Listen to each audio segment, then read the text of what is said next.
everybody.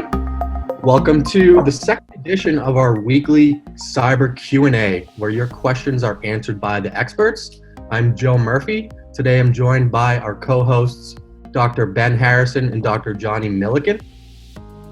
So every week we're going to be doing these Q&As, and we're going to cover two questions every week. One is what's going on in the state of cybersecurity this week, and what advice are we giving to our customers? So let's dive right into what's topical this week. Ben, Johnny, I'll kick it over to you guys. Johnny, do you want to go first? Sure. So one of the things that we're spending more of our time on is trying to identify what is changing inside our customer environments. What edits are they making? How are they adapting to the changes in working from home, and what new technologies are they using? And how can we then edit the service that we're providing to make sure that we are still giving them, the service that they require as they are changing these networks. As we talked about on the last session, this is an important consideration, and we're still seeing this. Going on. It's been several weeks now for different organizations how they have changed, and those changes are still ongoing. Perhaps there are some customers who had done something in an emergency scenario and then said, okay, well, as an emergency, because we need to work from home very quickly, we're going to go and do things. We're going to do it, perhaps not necessarily in the best way. And then now they have taken the time to go and do things in a more secure way, but that is still a different change. And as a security provider, we need to be aware of that, and we need to be able to tailor the things that we're looking at. We need to make sure we're still getting the visibility and the logs, because a lot of the value and a lot of the expertise can be applied on top of the data that we're acquiring. So we're still seeing a lot of those changes happening, and we're still trying to work directly with our customers to make sure that we give them the service based on their changing infrastructure. And I think this is probably still something that's going to be going on for a while, right? People will start to build on top of this, and who knows? I mean, we're all large parts of the customer base are moving to working from home. Well, maybe working from home becomes the new de facto standard for them, and then we definitely need to make sure that we are in a position where we can maintain that security monitoring for them as that footprint has expanded, because it might not retract again. That might just become the new normal. Yeah, I mean, I would hate to see that happen, but who knows? Ben, do you want to add anything to that? Absolutely, yeah. So jumping off the back of where Johnny left off, we have seen our customers' behaviours and activities change dramatically. We ourselves are now sitting or standing at home rather than in the office. So we know even firsthand that yes, this can create IT challenges, and that changes what we're looking at in terms of data. It changes behaviours, and it changes the dependencies on systems. In terms of more specifically topical notes, there's been an awful lot of attacks of a phishing nature, which are now focusing on COVID-19. That's a very topical and very new one. In particular, given that in the US and the UK and the rest of the world, governments are now moving to put their financial support packages in place. There's an awful lot of targeted attacks happening based around those. So targeting businesses saying, have you applied for your grant? If you haven't, you need to apply for this grant before the end of tomorrow. And looking at the topics on that, if you're looking for phishing emails, look out for things that are urgent, look out for things that are attractive, and look out for things that have consequences. And then finally, look out for things that come with authority. So because of those things, with COVID-19, you've got all of those in one believable package. So we really, really need to take the time to make sure that responding to those emails or taking advice from any external source, that they are in fact legitimate. And it's always best to double check, pick up the phone and check. That's your best way to proceed. And don't trust the phone numbers in any of the emails. Go and look up the government departments directly, use their websites, use reputable sources, and double and triple check before responding to those. Yeah. Outside of phishing, which is always a bit of background noise, it's just topical in what they target. We are also obviously seeing a lot of conversations this week about the security of all of our remote working tools. Now, the big name of this week is Zoom. Zoom's under an awful lot of fire, saying, well, a couple of things. Firstly, they seem, or would appear, they're sharing user data, and the details and extent of that has not yet been confirmed, but there's certainly accusations and allegations that they'd share your data with external companies. Need to hear the end of that. Don't know where it's going to go, but in the grand scheme, it's quite possible that is benign. Could be the data they're sharing is just anonymous usage statistics, but it's important to not jump to conclusions until the final definitive word comes out on that. Something to be mindful of. Also, in conjunction with that, unfortunately for Zoom, there are some other higher profile security vulnerabilities and threats which are being exploited. Most of these so far seem to be local, so people are able to escalate their privileges. Say you're using a lockdown corporate laptop, you can use Zoom and you can escalate to an administrative account. Now, the risk on that is relatively low, but there are discussions of other vulnerabilities out there which can allow remote execution of that. TBC on those as well. And the most important thing protection-wise is to keep up to date. I know that Zoom have pushed out some patches in the past couple of days, so make sure that you're not just clicking the go away later button because you joined the webinar 2 minutes before it started. Make sure you install those updates. Finally then, just in that, definitely worth mentioning as a protection method, the activity of Zoom jacking is becoming quite popular.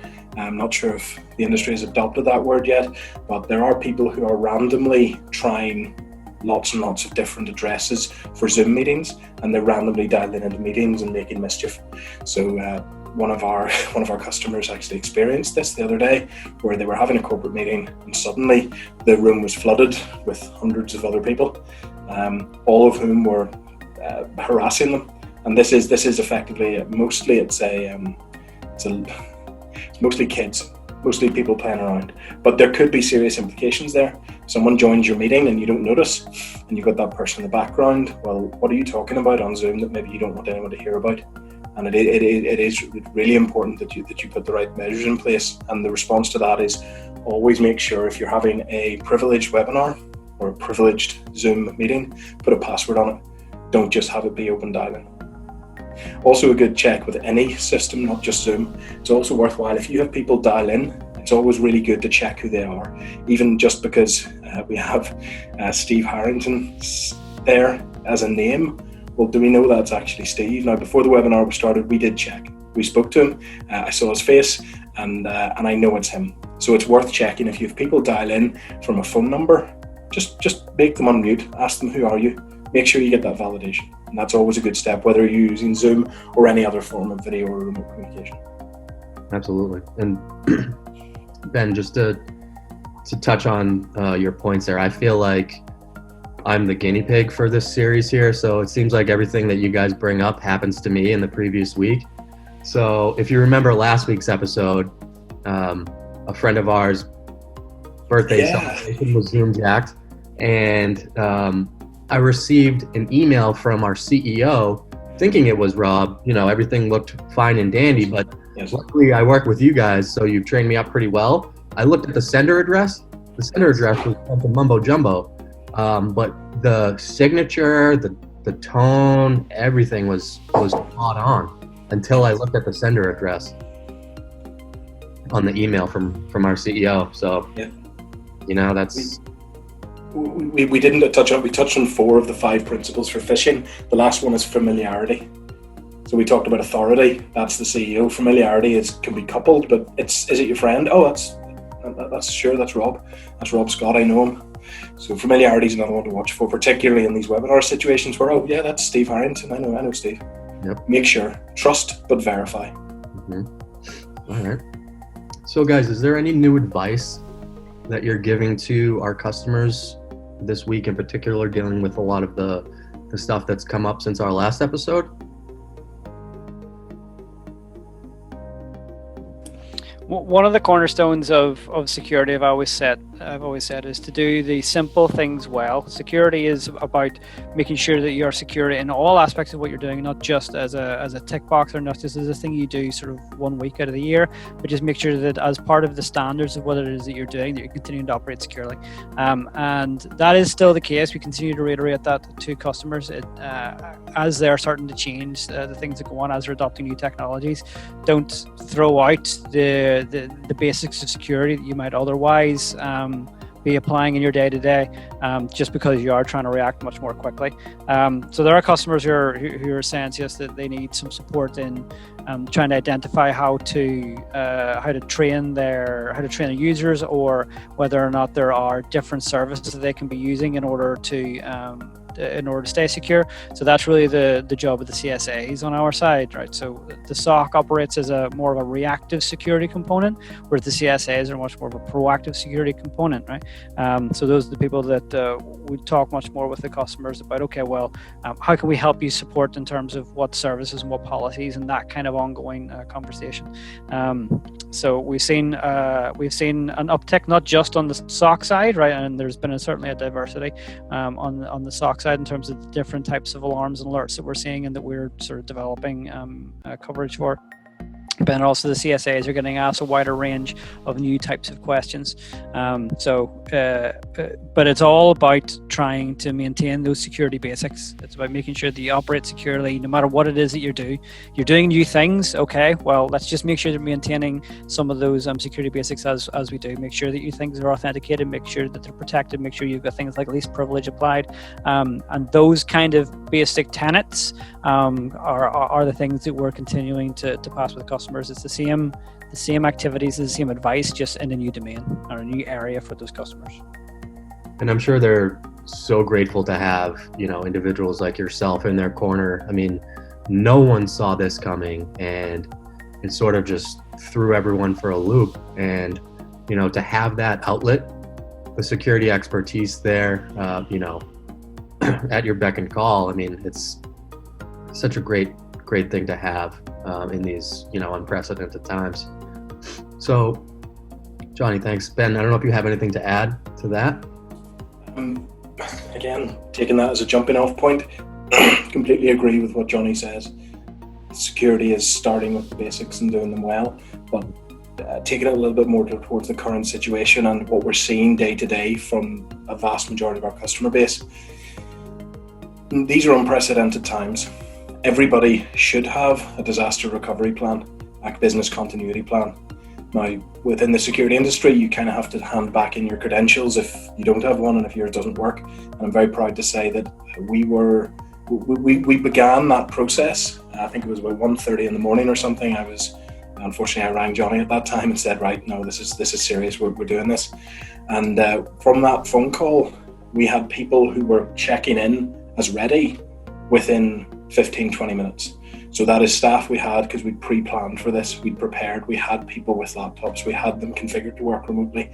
And certainly, as with all things, there's going to be the odd teething problem or implementation bump, but I'm very glad to say that really all of those from our operations perspective, from our security operations perspective, they were resolved probably in 24, 48 hours.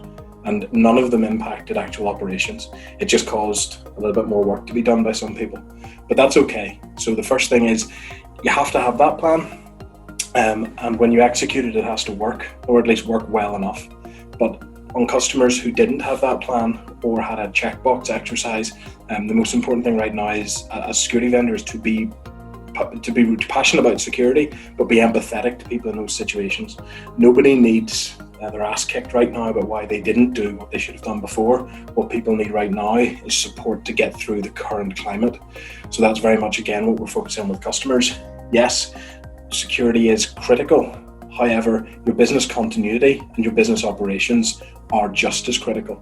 And so from that perspective, we're sort of trying to work with customers to say, look, there's a way to do this in a more secure way. Let's do our best right now, but not impact your business continuity. And we have customers who effectively said, look, take VPN connections. And I go outside of our customer base to a couple of anecdotes from some former colleagues. They're working with maybe about 5,000 users globally. They usually have about 500 people remote at any one time, and their system worked fine for that. And then top level directive, everyone works from home, and their system crumbled, absolutely crumbled. You put 10 times the volume through it and it's expected to crumble. But in that situation, the guys were really, really quick to get on top of it. They knew what they had to do. They were able to spin up elastic resources in AWS to get them back online really quickly. And speaking to those guys about a month later now, it's been a month since they began those activities, they're now in a position of saying, actually, this has done more for our IT maturity just in this past month than we had done in the previous 5 years. So this has really tested it. The tests we did before weren't harsh enough. the principles we were sticking to, yeah, we were giving ourselves easy passes, and we shouldn't have been. So on the tail end of this, once you've got your business continuity, once you've gone back to fix any mistakes you've made just in the urgent mode, the final end, so what we're looking forward to in the next 3 to 6 months, is an awful lot of people taking business continuity, security more seriously, taking it right to heart and saying, no, it's not good enough for us to just sort of test it. We actually have to test these things. And again, I'm coming back to ourselves. I'm extremely proud that whenever we pushed the button, really there was no downtime, really there were no impacts. We were able to continue our operations seamlessly, and that was really, really empowering to see that happen. So I think that pretty much covers it for immediate advice. Don't panic. Do what you need to do to get through today, or there won't be a tomorrow. And then tomorrow, make sure you start picking up your security essentials. Make sure those bases are covered. Yeah. Would you say it's sort of like one day at a time approach?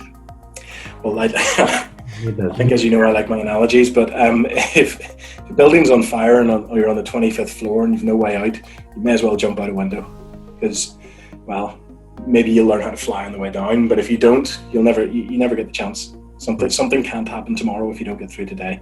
So yeah, accept that business continuity does mean you make compromises today, and that's accepted. And even as a security vendor, we will obviously advise on the risk of that, but we're never going to say, look, just give up. Don't bother getting through today because it's unsecure. The answer has to be, do what you need to keep your business as secure as possible while making those compromises. But the key thing is make sure you come back. So don't just let it be done. Make sure you go back. You look at those VPN endpoints, those VPN servers that you set up in a real hurry over a caffeine-fueled 48-hour weekend. Go back, check them now a week later. Go and check your security policies, your principles. Go and make sure your firewalls are set up. Do all of those basics and do it as a checkpoint exercise after the fact, because it's better to do that than just leave them. And a lot of people have set up a lot of infrastructure very, very quickly in the past few weeks, and that's when mistakes happen. Go back, get calm, work through it. Awesome. And this is a perfect segue, speaking of analogies.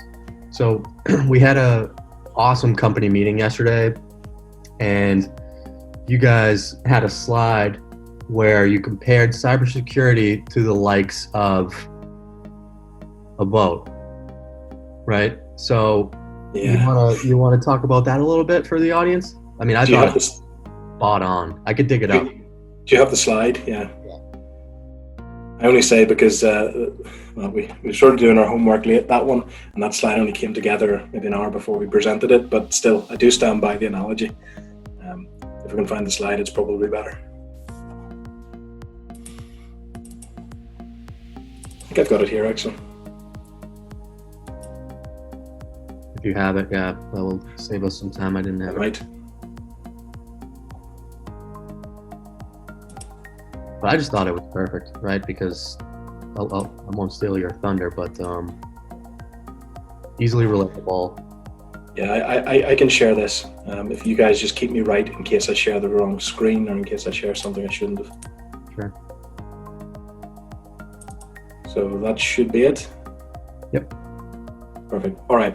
So from my perspective, and again, this is just something that I've been thinking about for a while, and it's an analogy I use about cybersecurity. And quoting myself here, so cybersecurity is like a never-ending boat race in a leaky rowboat through dangerous waters. And what I mean by that is there's different tasks we need to do on an ongoing basis, and they never end. There's no end point for security. It's not an agile activity where you run for a sprint or two and then you tick done. You've got to keep coming back to it to keep that maintenance up. And the first thing of being in a rowboat, if you've ever been in one, is you've got to bail water. And if there's water coming over the sides, there's water coming through the holes in the bottom, you've got to bail it out. If you don't bail it out, sooner or later, you'll just sink, you'll drown. So it's really important to bail the water. And the way we look at that is from an alert and incident perspective in security. We look at that by saying, okay, you've got certain events coming in from your SIEM or from your other security tools. You've got to action those. There's no point in having an alerting system if you don't do anything about it. There's no point in having an IDS, having log, SIEMs, having any of the other security products if you don't actually respond whenever they create alerts. So number one, bail the water. Number two then, you've got to patch the holes in our boat, which are risking sinking us. And from our perspective as a security as a service, security operations center, we look at that by curating our customer content What we mean by that is managing their environments, managing their detection, making sure that the important log messages are making it to us, the important alarms and alerts and incidents are being raised, but we want to turn off and filter the noise.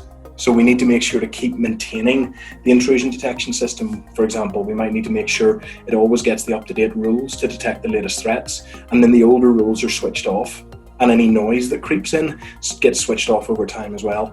Now, if we don't patch the holes, we end up with more water to bail, and eventually we drown because we get tired or the boat just sinks.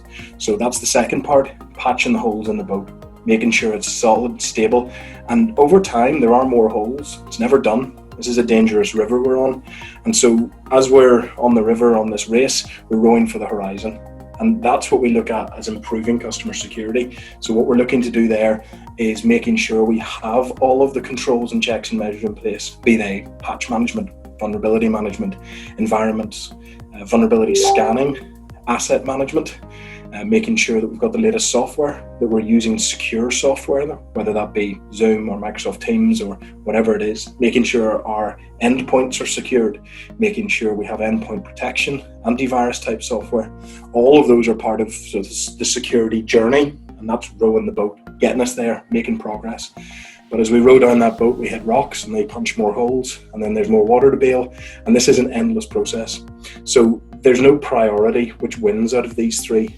You must continually succeed on all of these priorities or you'll sink eventually. If you don't row the boat, you stay where you are, you're never going to win the race. If you don't patch the holes, again, sooner or later you just get tired of bailing more and more and more water. And if you don't bail the water, eventually the boat will sink. So you have to succeed on all three of these. And that's kind of where the thought behind the analogy came from. Spot on, Ben. Spot on. All right, folks. Looks like we're coming up on the half-hour mark. Let's open it up to some questions, folks. If you guys are aware, there's a Q&A feature down here on the bottom of the screen. Feel free to put your questions in there. We'll have them answered. We'll give this a minute or so, gentlemen. See, I think we might have one or two internal people on as well, so if you guys want to ask questions, feel free. You can ask the questions in a risk-free environment, given it's a public webinar. Yeah. And you can see, folks, I mean, we're using this as an opportunity. There's no marketing fluff in our Q&A here. I mean, this isn't a selling tool whatsoever. This is for you all to propose your questions, comments, concerns, anything that you guys are juggling out there today. And, you know, we have the experts on hand to help you get to the bottom of whatever it is that you're dealing with. So with that, Ben and Johnny, I just want to say thank you to you both for the work that you guys are doing. I mean, being a security as a service provider in this state, having folks like you on the team, I mean, we're just lucky. I mean, that's all I can say. I mean, it feels great to be able to help folks, you know, better protect themselves and keep their business operating. Just when you never know what's around the corner. Do we have a question? Yes, we did indeed. All right. So before we close it up, we have a question from one of our listeners here. Any truth to the security concerns around virtual meeting apps? So this is a good one for you guys. I think we talked about that a little bit. There seems to be lots of fear in the media being spread about. Yeah. So I mentioned earlier, Zoom are having a bad week. Now they're having a bad week. Let's be clear. From their media presence, they're having their best week of their existence in terms of a share price and in terms of their business.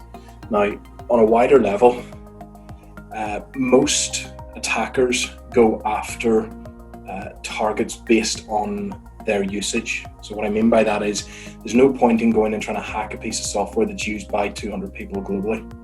Zoom was big, but it wasn't so big that it really had global attention. Now it's got global attention very quickly. So attackers will focus towards the things that are lightning rods, the big things. They want to get wins, they want to get hacks, they want to get CVEs to their name. From that perspective, the world has changed for Zoom because they're now so much more popular.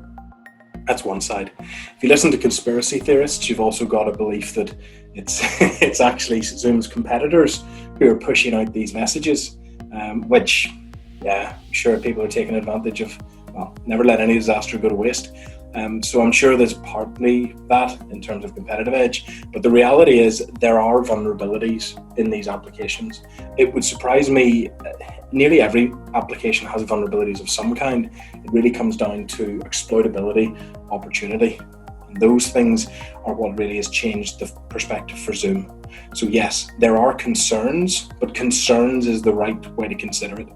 From my perspective and from our own personal operations, we use Zoom for things that, I don't like to use the word don't matter, but we generally wouldn't use Zoom for ultra top secret, ultra confidential discussions right now.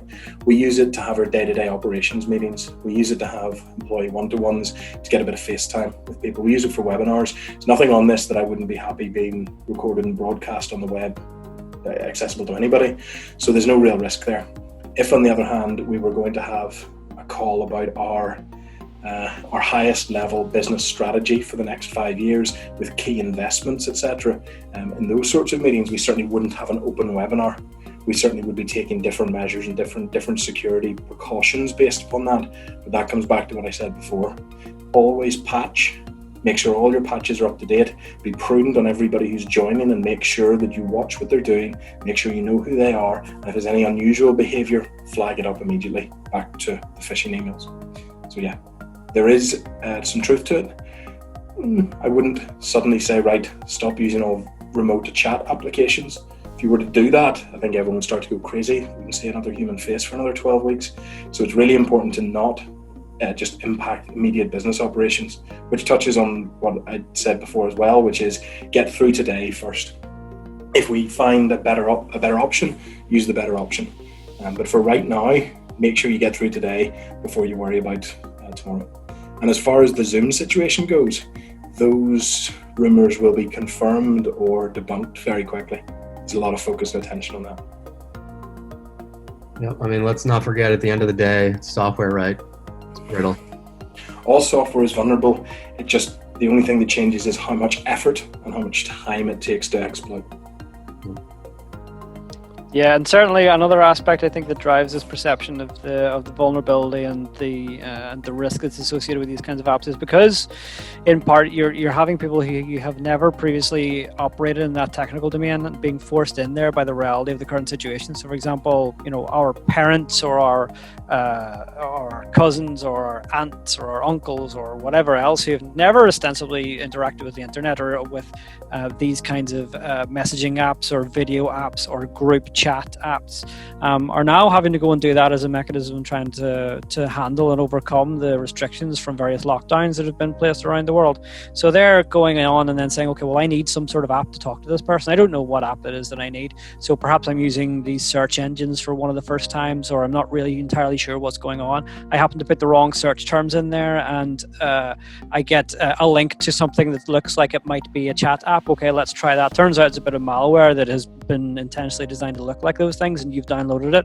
and then it hasn't quite worked and you didn't really understand why, but you try another one and all of a sudden now you're having your account hacked.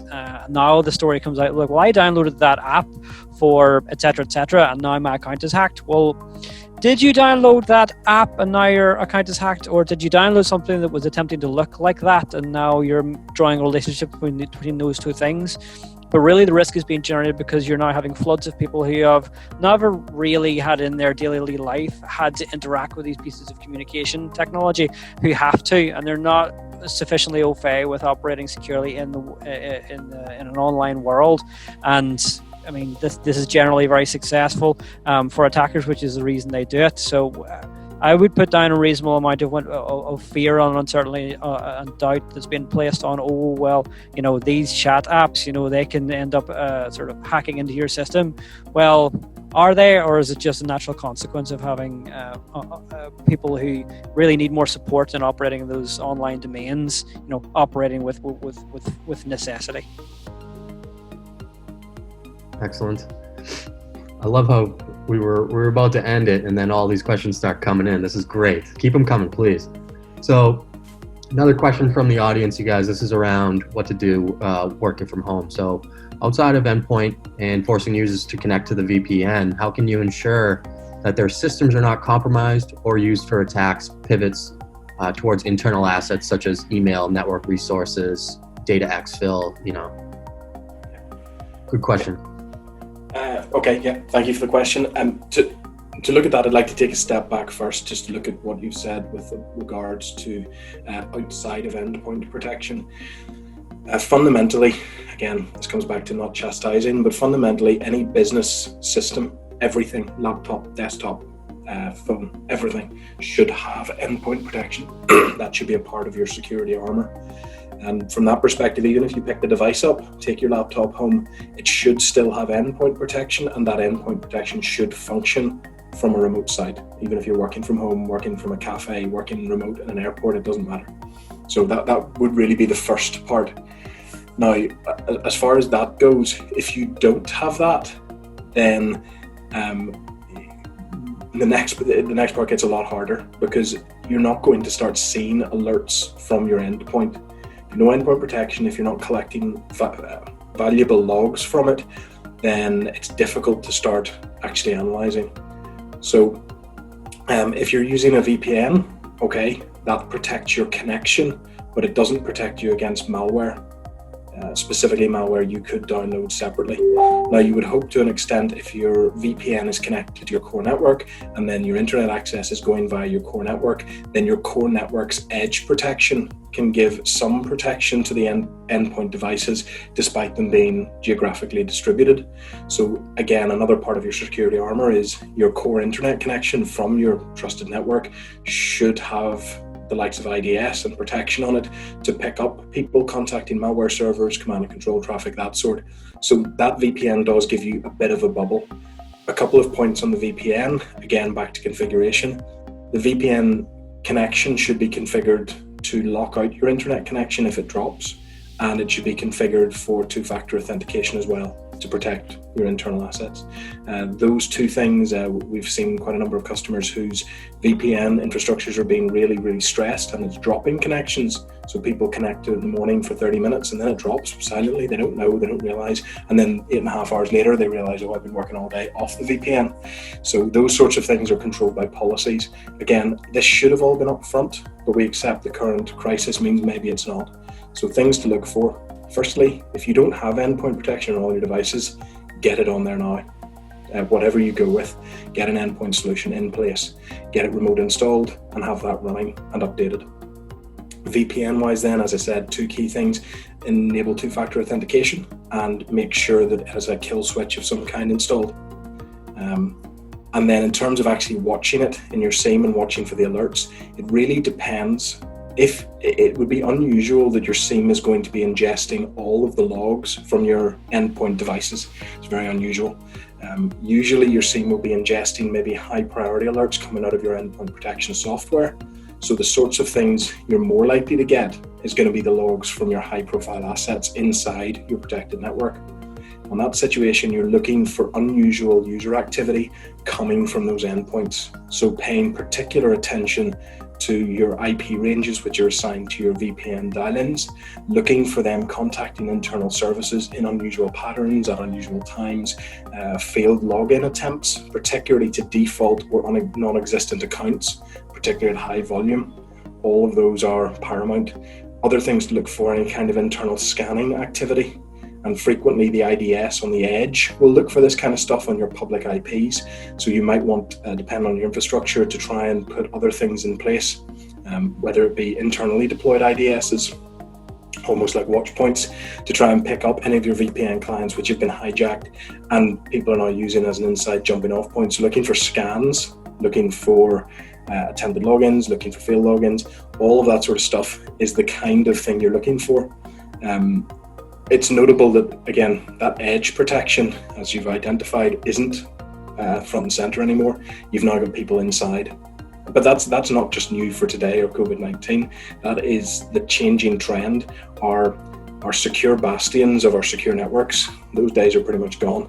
I mean, I'm not saying we shouldn't have walls and we shouldn't have a moat or defenses. We need to build our defense in depth and defend at every single level.